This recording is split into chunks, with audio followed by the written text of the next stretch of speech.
Nagsimula ang lahat sa eskwela, nagsama-samang 12, sa kalokohan at sa tuksuhan, hindi maawat sa isa't isa.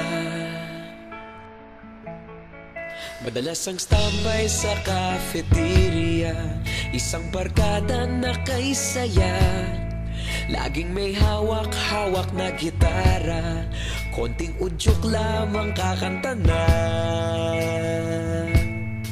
Kay simple lamang ng buhay nun, walang mabibigat na suliranin. Problema lamang laging kulang ang datong. Sana napunta ang panahon? Sana nga ba? Sana nga ba? Sana napunta ang panahon? Sana nga ba? Sana nga ba? Sana napunta ang panahon? Sa unang ligaw kayo'y magkasama, magkasabwat sa pambobola. Walang sikreto kayong tinatago, okay sarap ng samahang barkada. Nagkawatakan na sa kolehiyo, kanya-kanya na ang lakaran. Kahit minsan na lang kung magkita, pagkakaibigay hindi nawala. At kung saan na napadpad ang ilan, sa dating eskwela meron ding naiwan.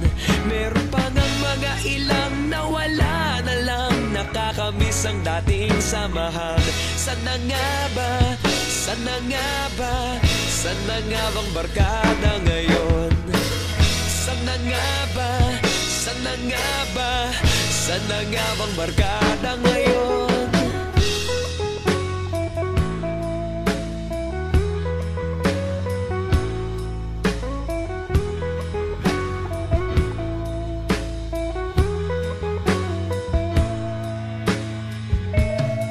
Ilang taon din ang nakalipas, wala pa sa aming tatay na nagsusumikap upang yumaman at guminhawang kinabukasan. Paminsan-minsan kami nagkikita, mga naiwan at natira. At gaya nung araw namin sa eskwela, pag magkasama'y nagwawala. Napakahirap malimutan ang saya ng aming samahan. Kahit lumipas ng ilang taon, magkabarkada pa rin ngayon. Magkaibigan, magkaibigan, magkaibigan pa rin ngayon. Magkaibigan, magkaibigan, magkabarkada pa rin ngayon. Magkaibigan, magkaibigan, magkaibigan pa rin ngayon. Magkaibigan, magkaibigan, magkabarkada pa rin.